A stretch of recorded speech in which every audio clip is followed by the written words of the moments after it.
October 9th, 1911, Hankou, in the Russian concession. A man named Sun Wu is supervising the construction of bombs used to conduct another uprising in the Qing dynasty. All of a sudden, as one bomb is being made, it ignites and blows up. Two people are killed. Sun's identity was exposed while he was at the hospital, and he was executed. The revolutionaries then act. They may not ever get this chance again. With the explosion, it ignites a spark, one that will reach every inch of the country and beyond.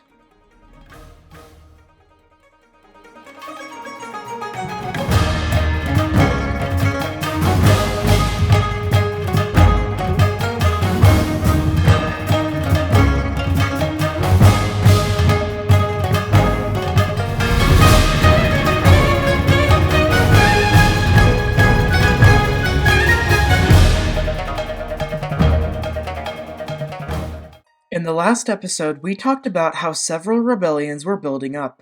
However, this one was not like the rest. This one worked. In this episode, we will discuss the Xinhai Revolution, and the attempts to instigate democracy in China, and how a 2,000-year-old system was brought down by one man. Just before the Hankou incident, the Qing dynasty tried to nationalize the railways, advocated for by Western powers to consolidate their spheres of influence.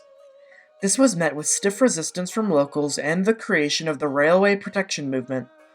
This unrest was suppressed by force, and strikes from railway workers ensued in Chengdu. Such strikes prompted the movement of troops from central China to Chengdu. This became important later. Meanwhile in Hankou, there were two major societies that were allied with the Tongminhui. These were the Literary Society and the Progressive Society. With the Tongminhui, they planned to strike on October 6th, that year's Mid-Autumn Festival. But, while General Sun Wu was supervising the construction of bombs, one exploded. Authorities were now knocking on doors all over the city. Now the revolutionaries were faced with two possible outcomes: getting caught and starting over, or taking the risk and going now. So, with that, it was time. On October 10th, the revolutionaries in the Qing New Army staged a mutiny at Hugong, taking the viceroy's house and strategic points across the city. Over 500 Qing soldiers died, with 300 captured. On October 11th, the revolutionaries declared the Hubei military government, with Li Yanhuang as its leader. They were able to confirm that the foreign powers would not interfere with the uprising, but they wouldn't help them either. They then raised the Iron Blood 18-star flag. On the 12th, they continued, taking Hankou and Hanyang. That same day, revolutionaries stormed and took Xi'an. The most elite army in the entire Qing dynasty, the Beiyang army, was called upon to crush the revolution. Under the command of Yuan Shikai, the army traveled south and attacked revolutionary positions. They arrived in October. More than 1,000 revolutionary fighters attacked Lumenjiao, a train station guarding the northern approach to Hankou, but were driven back and retreated to Danmenhui. That afternoon, railway workers sympathetic to the revolution derailed a train carrying Qing troops. The next day, 5,000 volunteers signed up, and grew the revolutionary force enough for another assault on the train station. They succeeded in taking it. On October 20th, they tried to press on to Wushang, further north, but were driven back with serious losses. However, the taking of the train station boosted morale. The next day, Shanxi and Hunan provinces seceded from the Qing. After this, the Qing government fired the general that had been having all of these failures and put Yuan Shikai in direct command. The Lumenjiao train station switched hands multiple times before falling to the Qing on the 27th. Meanwhile, back in Xi'an, the Qing troops were trying to take back the city. Pro-revolution Hui Muslims in Shanxi, like Governor Ma Yugui and Beijing Imam Wang Quang, persuaded Xinhai general Ma Onling to stop fighting, telling him as Muslims not to kill each other for the sake of the Qing monarchists and to side with the Republican revolutionaries instead.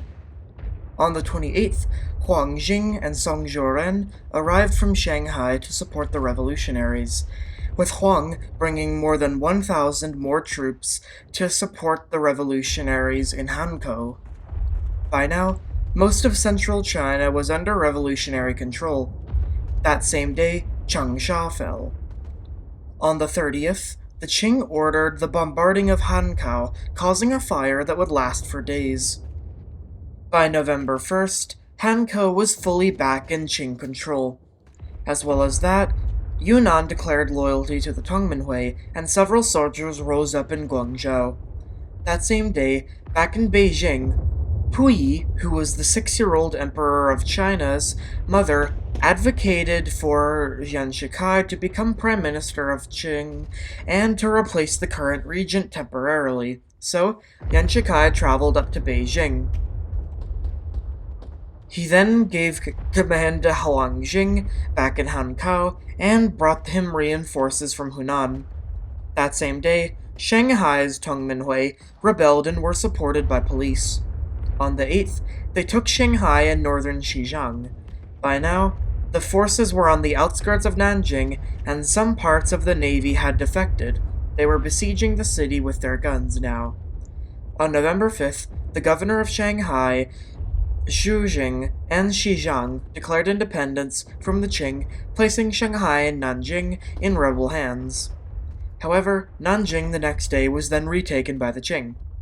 The revolutionaries numbered 13,000 against 30,000 in Shanghai. Troops moved into Shaanxi, but their railways were attacked.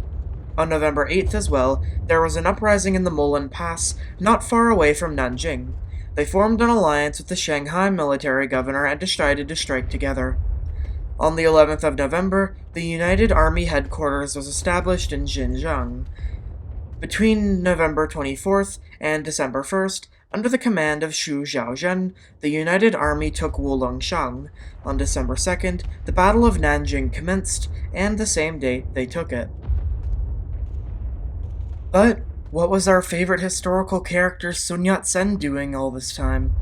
Well, a day after the uprising had happened, he heard of it through the news, and 3 days later, he learned that he was being called back to China to become the first president of the Republic of China. However, he did not go back. Instead, he went to Washington, D.C. and tried to secure U.S. support. He wasn't exactly successful. He did convince the Western powers not to interfere in the war, but there was nothing else for that.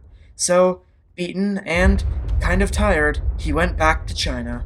Back in China, the revolutionaries crossed the river with Navy help, and the left flank made it across, but was forced to retreat back across the river again. The Qing had modernized since the last Boxer Rebellion, and the revolutionaries were facing a new beast. For now, both sides traded fire across the river. Despite all provinces around them except for one having seceded and being basically trapped, Qing forces managed to get supplies in and hold out. On November 22nd, Qing forces crossed the river and retook several points across the city. Another group of revolutionaries in Wuchang planned to cross the Yangtze River to Hankou and then attack Lumenjiao behind Qing lines, but the commander of this group was drunk and didn't join in the assault, which faced heavy Qing artillery barrages from the opposite bank and couldn't land. The Qing slowly, over 7 days, took Hanyang back.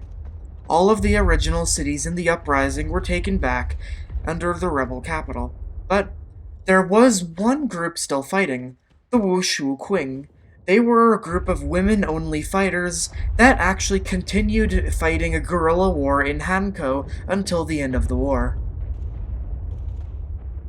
On December 1st, Yuan Shikai agreed to a ceasefire and to negotiations. This concluded the most bloody battle of the war. Over 100,000 people died in the Battle of Yangtze. Over December, fighting continued, however, with the fall of the South. At this point, though, the war transitioned more to a political war than a physical one. On Christmas Day 1911, Sun Yat-sen arrived in Shanghai to jubilant crowds and celebrations. He then began a journey to Nanjing. The day after, Qing forces in Tibet clashed with citizens, and the Dalai Lama was forced to flee to Nepal. At the same time, Mongolia declared its independence, and Qing forces also left without a fight.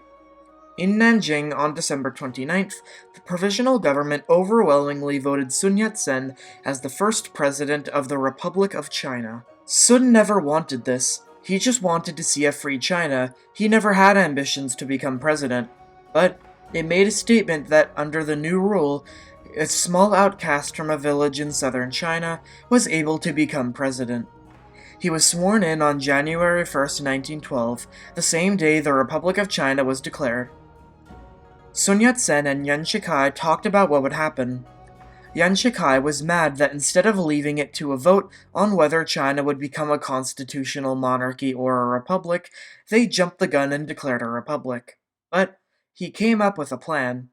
He could convince the emperor to abdicate, but in return, Yuan Shikai would become president, undemocratically being sworn in, and Sun Yat-sen would give up his rule. However, he had to rule from Nanjing, and all his laws would go through parliament. With this, Yuan Shikai accepted. Sun had been able to bring 268 years of Qing dynasty rule to China to an end, and over 2,000 years of imperial rule to an end. On February 12, 1912, Puyi abdicated. China was now a democracy. Yuan Shikai became president, and political parties were set up. Political parties were held, and elections were set up. There was the Kuomintang, Republicans, Unity Party, and Democratic Party. The Kuomintang ran under Song Zhaoren, as Sun Yat-sen wasn't actually seeking the presidential status again. Song Zhaoren convinced the people that Yuan Shikai wanted to bring the Qing back. The Kuomintang won, making Song Zhaoren the vice president. Yuan Shikai was sworn in until elections could be held the next year. Sun then conducted a ceremony where he went to the tomb of the last emperor of the Ming dynasty. The Ming dynasty were ruled by the Han ethnic group, and the Qing dynasty was a Manchu ethnic group. So, it sent a message that the Qing dynasty was over and the Ming had been avenged. For now, China was still under a provisional government until elections could be held the next year, but for the first time, so many people could finally breathe. Lives had stopped being lost. Sun Yat-sen had made so many friends and lost so many others during his many decades trying to overthrow the Qing, so it was kind of reasonable he didn't want to do the stressful job of being president. He just wanted to sit down and relax for once. However, not everything was fine and dandy. The next year, Song Zhaoren was assassinated in a train station, a month before the elections. It was later discovered this was under the orders of Yuan Shikai, because Yuan wasn't interested in playing democracy. There's a reason that before the Xinhai Revolution, Yuan Shikai had been fired from the Qing military. This was because they thought he had imperial ambitions, so they called him back afterwards to lead the revolution. After Yuan Shikai had convinced the emperor to step down, he didn't actually go back to Nanjing. He complained that, there was a fake coup, a real coup, and he had to stay there to, quote-unquote, put down the rebellion. So, Parliament caved and moved the capital to Beijing. Sun Yat-sen also released the Constitution, a Frankenstein mess of the British and American-style governments, allowing room for interpretation. That would end up being his presidential legacy, along with the Five Races flag standing for the 5 main ethnic groups of China. Sun Yat-sen took the head of a railroad company so that he could maintain his place in the government but still not be the president. However, Yan slowly consolidated his power, and shortly before Song Zhaoren was assassinated, he had warned Yan was indeed trying to become emperor. Yan slowly started ignoring Parliament and became more authoritarian. And he would end up slipping China back to square one. But that's for next episode. See you next time.